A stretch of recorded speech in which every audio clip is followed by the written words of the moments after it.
General Petraeus, there was a video that was going viral, at least in this part of the world, and I'm sure you've seen this in America. A former Director General of Pakistan's ISI was boasting that Pakistan took US money to defeat then USSR, and then Pakistan took US money to defeat the United States in Afghanistan. Given Pakistan's stance, there are Republican senators, and I think 22 of them, who want sanctions on Pakistan. As former director of CIA, someone who knows Pakistan like the back of his hand, will sanctions work on Pakistan, and is it time to put sanctions on Pakistan? Look, I'll leave that to the politicians. I don't do domestic politics in the United States, and generally that has served me well. As I indicated before, there was always a frustration with our Pakistani partners. Admiral Mullen and I, in particular, had a very close relationship with General Kiani, who I think was the longest serving Chief of Army Staff. There actually was a period where, when Ambassador Holbrooke and I were working together when I was at US Central Command and he was the special representative for Afghanistan and Pakistan, we actually thought that Pakistan was working with us. And there were periods where we had a degree of cooperation, especially again during that particular period.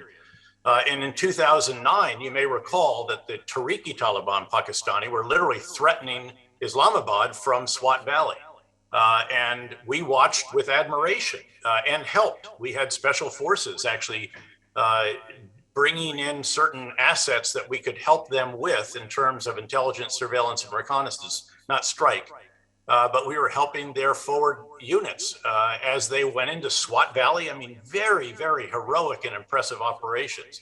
And then they did Bajur and Momand and Khyber and Oryxai and South Waziristan. And we're all ready to cheer as they're going to clear North Waziristan. And all of a sudden, winter came, they ran out of momentum. And that's when we started to realize, well, actually, they're fine going after the TTP, but they're not going to go after the Haqqani at the end of the day, or the Islamic movement of Uzbekistan, or certainly the Taliban down in Quetta.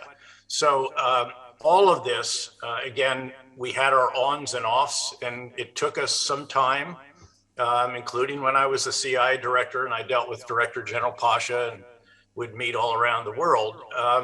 But, you know, we knew that we were being strung along, as the saying goes, to a considerable degree. It was very frustrating. But at the end of the day, they had a position that did allow them to do that because of our dependence on those lines of communication. And indeed, when they cut those lines of communication for nearly 45 days in the fall of 2011, when I was the CIA director, it was very, very difficult. So this is the context. Again, you know, occasionally I used to say, hey, look, this is reality. Get over it. Get used to it. This is what we're dealing with, and stop wringing our hands and try to figure out what it is we can do, but realistically and coldly look at the situation and acknowledge it as it is. And we did. And there it is. General, if I may now shift to what the United States says is its next key focus area, the Indo-Pacific. Now, did the United States pull out of Afghanistan to be able to focus on Indo-Pacific? And if yes, in the coming decades, do you see rising confrontation with China?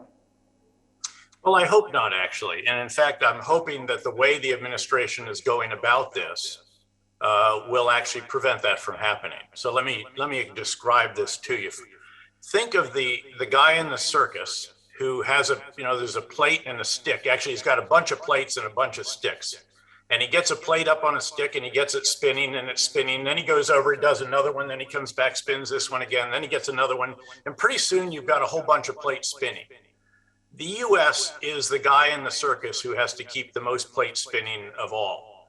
And the way the administration, I clearly come at Afghanistan from a different perspective. I would have adopted a different approach, but that's done. It is over. It didn't really free up that many troops, or anything like that, or that much money. It was only 3,500 troops and 10 or 20 billion a year. But at the end of the day, the big focus of this administration is exactly right. And it is to achieve a coherent comprehensive whole of governments with an S on the end, including all of our allies and partners around the world, with emphasis on the Quad, of course, which India is a member of, policy for China.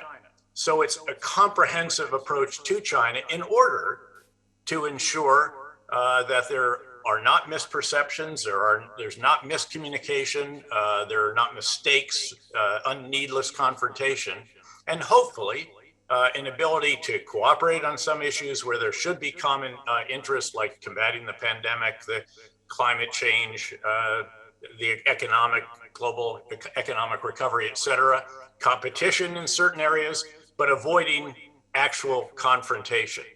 And I think that is exactly right. And to its credit, I think the Biden administration was doing very well in that regard. You remember, they engaged in the Indo-Pacific, all of the leaders there. A lot of that was virtual. Later, more recently, they did the physical Quad meeting. They then went to the UK, did a summit, and then the G7 at the UK. Then they did an EU summit. Then they did a NATO summit. Then there was even a summit with Putin. And then there was the first virtual encounter with President Xi, noting that now there's going to be a true summit between the two leaders at the end of this year, although it appears that it will probably be virtual as well. But the entire main effort, the biggest plate on the stick, bigger than all the other plates, is the plate that represents the US and its allies and partners' relationship with China. There's a lot of other plates that have to keep spinning. And Afghanistan is still there because there is a possibility of Al-Qaeda, the Islamic State, others that could project international extremism. There's a number of other locations around the world where there are Islamist extremists. There's North Korea, there's Iran. Iran is going to come to a boil here, I fear, sooner rather than later. There's Russia, there's domestic populism. I mean, there's all kinds of issues. But at the end of the day, the issue that you highlighted, the relationship with China, the Indo-Pacific, and really the US and the world, that is the one, that plate is bigger than all the others, and that's the one that you can never allow to stop spinning.